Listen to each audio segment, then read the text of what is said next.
இறைவணக்க கூட்டத்தில் கலந்துருக்கிறோம். அதாவது இறைவணக்க கூட்டம் என்பது நிகழ்ச்சி.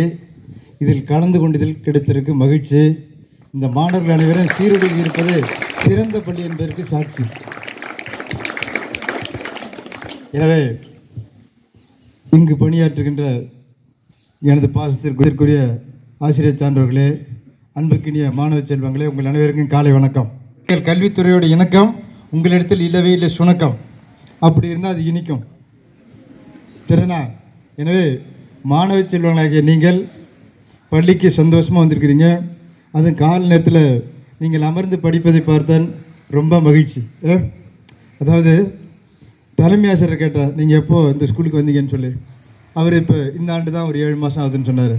ஆக இவர் வந்ததுலேருந்து பார்த்தா மாணவர்களை ஒழுங்குபடுத்தியிருக்கிறார். அதாவது எந்த பையனை கட்டிங் அப்படி இப்படி இல்லை, எல்லாம் கரெக்டாக எப்படி இருக்கு. கட்டிங் வந்து அருமையான ஃபிட்டிங், அருமையான செட்டிங், அப்படி தானே? எனக்கு ஆசிரியர்கள் தருவதும் மாணவர்கள் பெறுவதுன்னு பார்த்தா கல்வி. என்னது? கல்வி. ஆனால் அதில் வரக்கூடாது தோல்வி.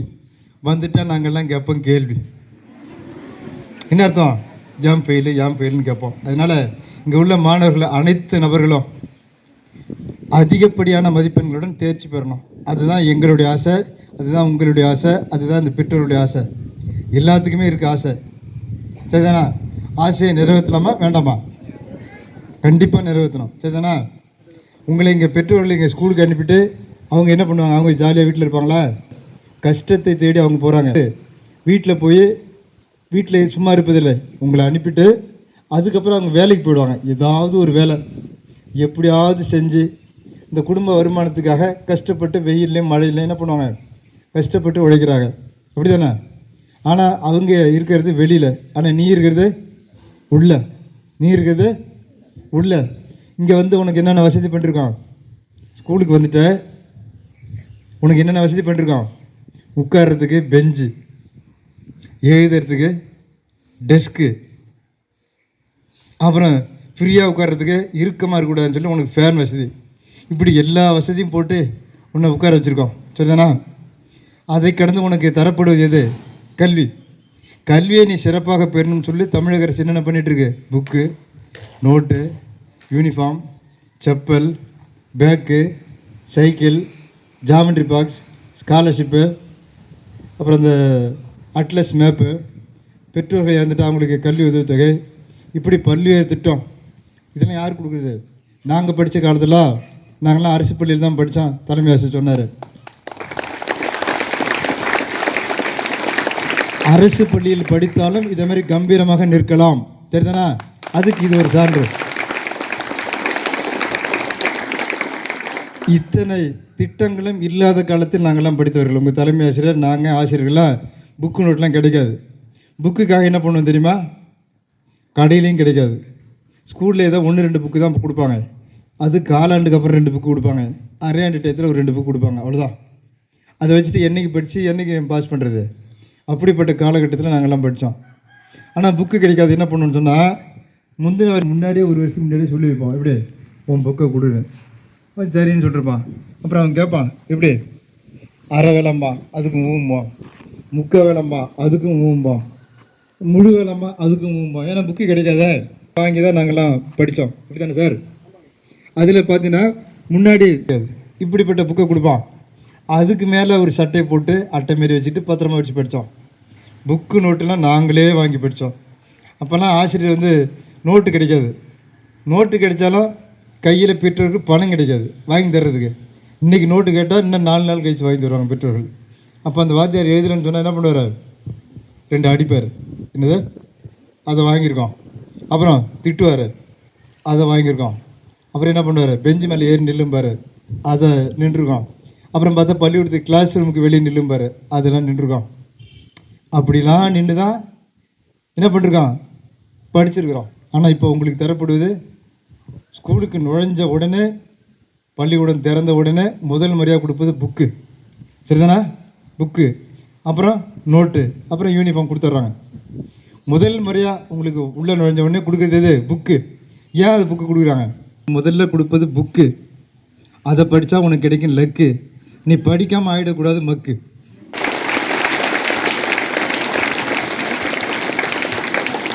அதேமாதிரி படிக்கிறதுக்கு வந்துட்டோம், எந்த சூழ்நிலையும் இடையில் நிற்கக்கூடாது, இடைநிற்றலாம் மாறிடக்கூடாது. 3 நாளைக்கு மேலே பையன் வராமல் இருக்கக்கூடாது. அப்படி வந்தால் அது பொட்டன்ஷியல் ட்ராப் அவுட். கம்ப்யூட்டரில் சிஸ்டத்தில் ஏறிடும், இந்த கிளாஸில் இந்த பையன் வரலன்னு. இன்றைக்கி அந்த ஒரு பையன் வரலன்னா கூட அந்த பெற்றோருக்கு என்ன பண்ண மெசேஜ் போவோம். அதே நீ 3 நாளைக்கு மேலே வராமல் இருந்ததுன்னா, ஒரு 15 நாள் வரைக்கும் வராமல் இருந்தால் அவன் ட்ராப் அவுட்லேயே வந்துடுவான். சரிதானே? அந்த பையனை கண்டிப்பாக தேடி பிடிச்சி ஆசிரியர்கள் பள்ளி கொண்டு வருவாங்க. சரி, புக்கு கொடுத்துட்டோம். உன்னுடைய வேலை தான் என்ன? படிக்கிறது மட்டும்தான். படிக்கணும், அது இங்கே கடந்து துடிக்கணும். எங்கே? இதயத்தில் துடிக்கணும். படிக்கணும், இங்கே கடந்து துடிக்கணும். அதுக்கு படித்தது எல்லாத்தையும் முடித்ததுக்கப்புறம் தான் நீ படுக்கணும். சரிதானா? இங்கே உள்ள பசங்க எல்லாமே இப்போ இருக்கிறது டீனேஜ். என்னது? டீனேஜ். உங்களுக்கு வேணும் இன்னும் கொஞ்சம் நாலேஜ். எனவே அத்தனை பசங்களையும் நீ போய் சேர வேண்டிய இடம் காலேஜ்.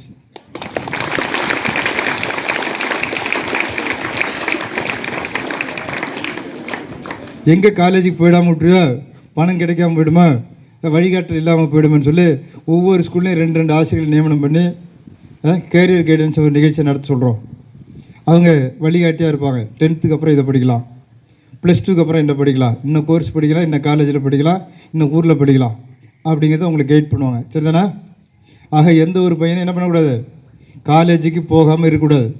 இப்போ உனக்கு ஏஜ் காலேஜ், ஏஜ் காலேஜ். இப்போ என்ன வயசு? 17, 16, 17, 17ன்னு வச்சுக்க. இது காலேஜ். அப்போ ஆஃப் ஏஜ்னா எவ்வளோ? 34. முழு ஏஜ்னா எவ்வளோ? 68. ஒரு மனுஷனுடைய சராசரி வயசு 68. சரிதானா? அப்போ நீ எங்கே இருக்கிற? காலேஜில் இருக்க. ஆனால் நீ இன்னும் காலேஜுக்கு போகல. ஏற்கனவே சார் நாங்கள் படித்த காலத்துக்கு முன்னாடிலாம் பார்த்தீங்கன்னா காலேஜ் இந்த 10th அப்புறம் +1 இருக்கும், அதுக்கப்புறம் பியூசின்னு அதுவே ஒரு காலேஜ். ஆனால் இருந்தாலும் இப்போ நீங்கள் என்னது, கண்டிப்பாக ஒரு பட்டம் பெற வேண்டும். என்னது பட்டம்? அதாவது உனக்கு புக்கு, நோட்டு, யூனிஃபார்ம், செப்பல், இதில் நோக்கம் என்னன்னு சொன்னால், இதெல்லாம் உனக்கு கொடுக்குறது அரசின் திட்டம். இதெல்லாம் போய் சேர்ந்துச்சா நாங்கள் அடிக்கிறோம் வட்டம். அதுக்கப்புறம் நீ படித்ததுக்கப்புறம் வாங்க வேண்டியது பட்டம். இதுதான் அரசினுடைய திட்டம். சரிதானே?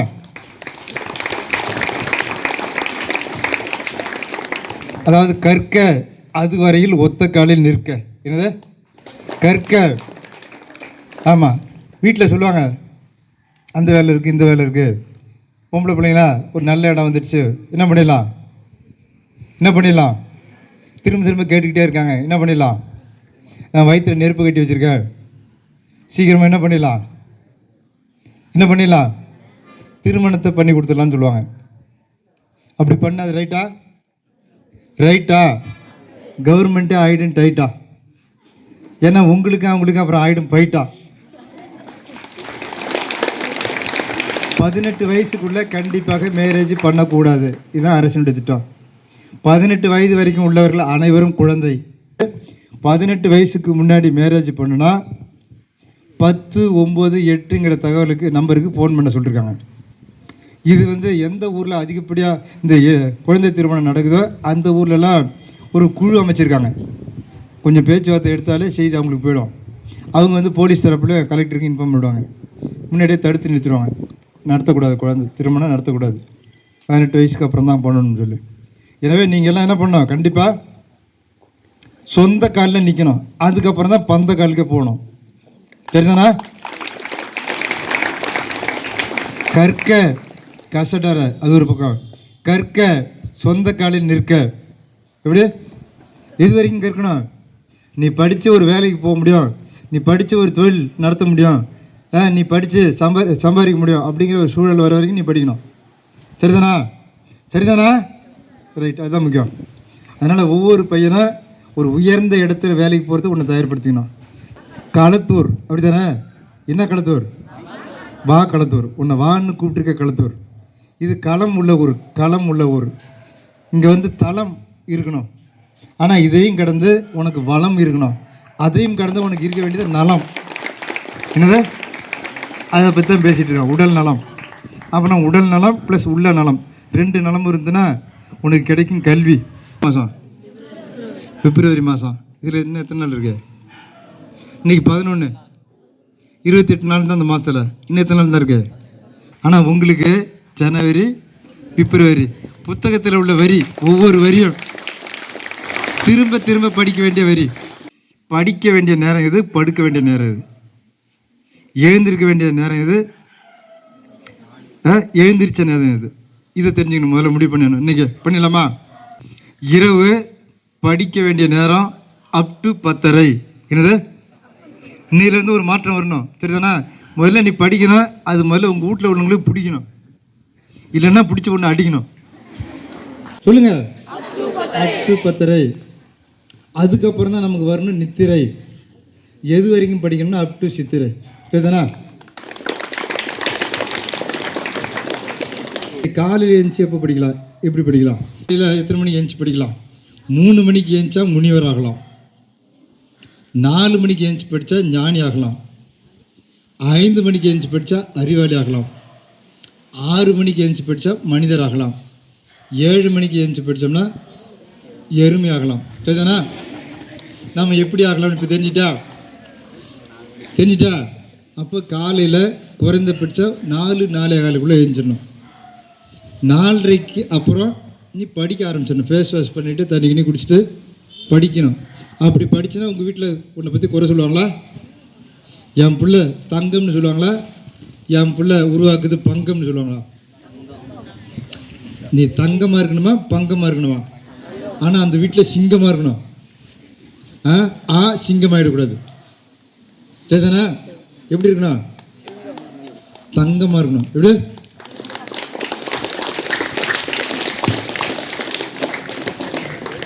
இல்லை, 4:30 மணிக்கு எழுந்து படிக்க சொல்லிட்டோம். ஒரு 5 to 5:15 உங்களுடைய வகுப்பாசிரியருக்கு நீங்கள் ஃபோன் பண்ணிடணும். நீங்கள் செய்ய வேண்டிய விஷயம் என்ன தெரியுமா?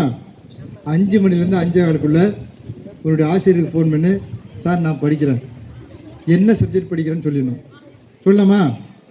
ஸ்ட்ரென்த்து அதிகமாக இருந்தால் 3 பேருங்கிறத 6 பேர் கூட பொறுப்பேற்றுக்கலாம். 15 பேர்த்துக்கு ஒருத்தருங்க பேர் 2-3 சப்ஜெக்ட் வாதியாருங்க பிரித்து எடுத்துக்கலாம்.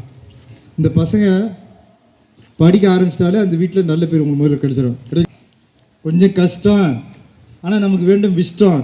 நாம் எடுத்துக்க வேண்டியது இஷ்டம். என்ன வேணும்? இஷ்டம். அதனால் நம்ம எடுத்துக்க வேண்டியது இஷ்டம். தன்னாலே மாறிடும் கஷ்டம். வெற்றின்னு எழுதினோம்னா அதில் நடுவில் இருக்க ஒரு எழுத்து, 3 எழுத்து, நடுவில் இருக்க உள்ள எழுத்து எடுத்துட்டோம்னு வச்சுக்க, என்ன கிடைக்கும்? வெறி. வெற்றி பெறுவதற்கு பிடிக்க வேண்டியது வெறி. அதுவே அப்படி பண்ணால் சரி, அதுவே நம்முடைய குறி, சரிதானா? சரி, நேரடியாக இப்போ உறுதிமொழிக்கு வந்துடுவோம். பாஸ் பண்ண முடியுமா? அப்படி சேலஞ்ச் பண்ண சத்தமாக சொல்ல. என்னால் முடியும் சொல்லு பார்ப்போம். இன்னொரு முறை. வெரி குட், கிளாப் பண்ணிடலாம். நல்ல ஒரு முடிவோடு தான் வந்திருக்கீங்க. அடுத்த கேள்வி என்ன பண்ண காட்டு? வெற்றி நிச்சயம், இதுவே என் லட்சியம். சொல்லு பாப்பா. வெற்றி நிச்சயம், இதுவே என் லட்சியம். சொல்லு.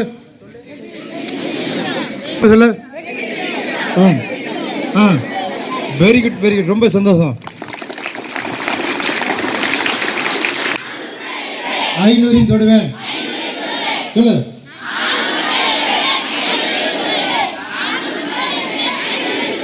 வெரி குட், ரொம்ப சந்தோஷம். இப்போ அதுவே செயல்பட ஆரம்பிச்சிடும், சரிதானா? அதுக்காக தான் சொல்லியிருக்கோம். சொல்லு.